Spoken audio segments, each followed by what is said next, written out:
Je préfère leur histoire plutôt que leur éloge, car on ne doit aux morts que ce qui est utile aux vivants, la vérité et la justice. L'assassinat de Tavio Amorim est plus qu'un drame national. C'est une perte inestimable pour une jeune nation comme le Togo qui a plus que besoin du talent et de l'engagement de ses fils. Des plus doués surtout. Pour ses compagnons et pour ceux qui l'ont approché, Tavio était tout simplement né pour conduire et indiquer la voie. En effet, il y a 29 ans jour pour jour, la nation entière s'était réveillée sous l'onde de choc que les médias et le bouche à oreille ont entraîné dès l'annonce du lâche et cruel attentat au fusil mitrailleur qui a fauché ce compagnon. Ce fut un acte de haute barbarie commandité par les ennemis du peuple togolais, les assassins de la liberté, Eyadema et ses partisans. Quoi qu'il en soit, les mains qui ont exécuté ce jeune homme d'une stature exceptionnelle, sont connues, Bouktessi et Karewe. Le peuple togolais attend le jour de vérité et de justice. En ces jours de souvenir, le mot 5 qui doit son appellation compacte et sonnante à l'intelligence et à l'esprit inventif de ce cofondateur regretté, invite la nation tout entière à prier avec ferveur pour le repos de son âme. Le mot 5 renouvelle ses hommages à l'illustre compagnon et propose au lecteur cette biographie intitulée Tavio, comme un météore, publiée il y a 28 ans par un journaliste togolais de talent, Léopold Eivi qui périra, lui-même, ironie du sort, sous les balles meurtrières des tueurs à gages d'Eyadema Gnassingbé et clan. Tavio est né en 1958, année où la lutte pour l'indépendance battait son plein. Son père Carlos Amorim, à l'époque agent de la UAC, était engagé dans cette lutte aux côtés de Sylvanus Olympio et d'autres comme Firmin Abalo, Michel Folly. De sa mère, Adolé Negue Akue, commerçante de naissance, mais anciennement caissière à l'Apse AO, Tavio était le premier garçon et le dernier enfant après ses trois sœurs, Sophie, Henriane et Chantal. Tavio a passé son enfance à Anagokome dans la maison familiale, maison Amorim, 6 avenue Thiers à l'époque.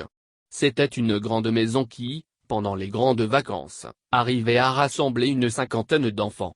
Ce cadre lui a permis de développer l'esprit d'équipe et de cultiver la tolérance. Il fit ses premières années scolaires à l'école catholique de Koketimé. C'était en 1964 où il était admis à la garderie. Il suivit le cours normal jusqu'au CM2 où il obtient son CEP avec mention très bien, en 1970, date à laquelle il entame ses études secondaires au collège Saint-Joseph. Tavio était un très bon élève, toujours classé parmi les premiers. Il était le potache qu'on aimait bien. Sauf qu'il écrivait comme un point. Crabe. Et il a gardé cette calligraphie extrêmement nerveuse, jusqu'à l'âge adulte. Le football était son violon d'angre. Cela a failli déjà lui coûter la vie. C'était en 1969 à Koketimé, où il avait été élève quelques années auparavant. La partie était âpre, comme on savait en livrer à cet âge-là. Sur une balle aérienne, 2 têtes entrent en collision. Celle de Tavio, sans doute plus fragile, se mit à enfler à vue d'œil. On appela un médecin à son chevet, ce médecin était un certain Dr Marcati d'Épée. Depuis qu'il est rentré d'exil, tous les samedis après-midi, il retournait à l'école catholique de Koketimé revivre l'ambiance de son enfance.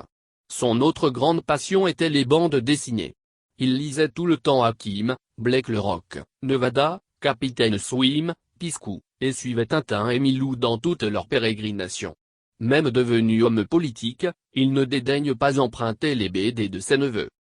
Ce fils unique, seul garçon parmi 3 filles, n'avait pas été choyé par sa mère. Son éducation fut tout à fait spartiate, comme la petite bourgeoisie de l'époque savait en donner à ses rejetons. S'il arrivait à Tavio de se rendre coupable de quelque menu méfait, il recevait fils et gifles comme tout le monde, sa maman l'obligeait à laver lui-même son linge. Et s'il refusait d'obtempérer, il était tout simplement privé du prochain repas. Après son baccalauréat au collège Saint-Joseph en 1977, mention bien, il part en France, à Poitiers. 2 ans après, il monte à Paris, disant qu'il en avait ras-le-bol de la province, de Poitiers et de ses maths physiques. Il reste donc à Paris où il étudie l'informatique et l'organisation. Plusieurs stages dont un chez Matra, la grande firme française, l'aident à affûter ses armes. Il savait se débrouiller comme on dit. Il est inventif et imaginatif.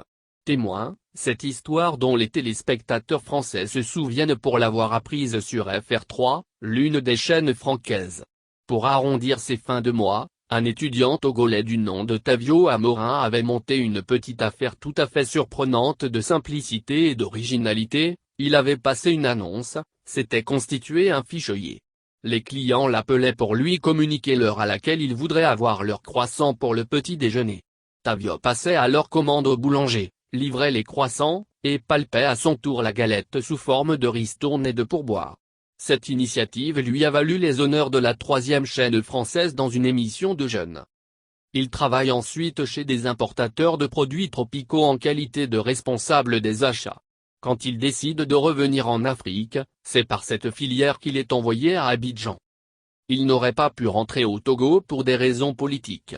Venu en vacances au Togo en 1980, et eu égard à ses liens familiaux avec Francis Colosson, lui-même en exil, il a eu maille à partir avec un officier supérieur de l'armée en poste à Kara, qui avait proféré des menaces à son endroit: « Où que tu sois, on te retrouvera ». À la suite de cet incident, il n'a plus remis pied au Togo jusqu'à la proclamation de la loi d'amnistie en 1991. Entre-temps, il obtient en France le statut de réfugié politique, mais n'a jamais pris la nationalité française, contrairement à ce que beaucoup croient. Pour son âge, il avait une culture politique tout à fait remarquable. C'est qu'il ne faisait jamais les choses à moitié. Bien que n'ayant pas fait des études de droit, il s'est intéressé à la chose juridique, et à la chose politique. Sa formation politique est à la fois livresque et reçue sur le tas avec les jeunesses du Parti communiste français, puis avec les jeunesses du Parti socialiste français, tendance Jean-Pierre Chevènement. Grand admirateur de Kwame Nkrumah, de George Padmore, de Marcus Garvey et de toutes les grandes figures du mouvement panafricaniste, Tavio considérait que la plus grave offense qui ait été commise à l'égard de l'Afrique, ce fut la balkanisation du continent. D'où son admiration sans borne pour ceux qui à ses yeux apparaissent comme les pionniers de l'unité africaine. Entre le père et le fils, les rapports étaient ceux qui pouvaient exister entre deux êtres qui s'estimaient mutuellement et se comprenaient à demi-mot. Et si l'éducation spartiate dont il avait été question plus haut ne permettait pas entre le père et le fils une familiarité trop grande, Tavio, à force d'être resté constamment dans le sillage de son père, d'humer et de s'imprégner de son parfum, a fini par s'identifier totalement à ce patriote courageux et généreux. À l'endroit de sa mère, Tavio nourrissait une véritable vénération. La mère et le fils étaient pourtant bien si loin de s'entendre parfaitement sur tous les sujets. Maman Tavio n'aimait pas le goût prononcé que manifestait son fils pour la politique. Elle ne ratait aucune occasion pour le lui faire comprendre. Elle revendiquait son droit d'attendre de son fils qu'il entame une carrière véritable, fonde un foyer et fasse plein de petits. Mais pour le fils, la politique était au-dessus de tout et passait avant tout. La maman, dès le début du renouveau démocratique et vu la part prise par son fils aux travaux de la Conférence nationale souveraine, avait très peur pour lui. Elle était convaincue que la politique était un jeu dangereux et que Tavio ne devait pas se mêler de tout cela. Malheureusement pour le fils, le sort en était jeté, le destin s'était mis en branle. L'enfant était happé par le flot impétueux des courants irrésistibles qui conduisaient le Togo vers la démocratie. Tavio était de tout son être, de toute son âme, plongé dans la fièvre démocratique qui a fini par le consumer. Prémonition. Mercredi, la veille de l'attentat qui devait l'emporter, il rendait visite à sa mère. Il revenait lundi d'une mission à Dama, Syrie, et c'était la première fois depuis son retour de mission, que la mère revoyait son enfant. Elle le fixa longuement. La soudaine intensité du regard maternel ne manqua pas d'intriguer le fils qui fit remarquer: « Mais tu me regardes tout le temps. Point, ça me fait de la peine parce qu'un beau jour on va m'assassiner. Et ta douleur? Non, je n'ose pas penser à ce que sera ta douleur. » Le lendemain, la prophétie se réalisait. Tavio tombait sous les balles de son assassin. La maman avait beaucoup souffert moralement des dangers et des risques énormes de la vie qu'avait choisi de vivre son fils.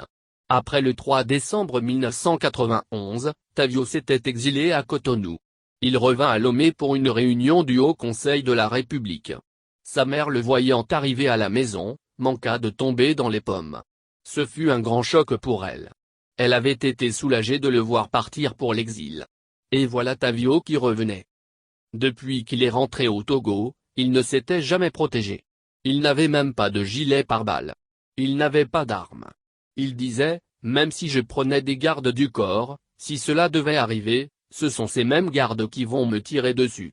Mais quand il était rentré du voyage lundi, il était un peu plus corpulent que d'habitude. Il portait un gilet pare-balles, voilà, dit-il, ce que j'ai ramené pour me protéger. Il avait donc son gilet lundi. Mardi également. Mercredi, il ne l'avait pas porté. Jeudi non plus. Et c'est précisément ce jour que les balles l'ont fauché.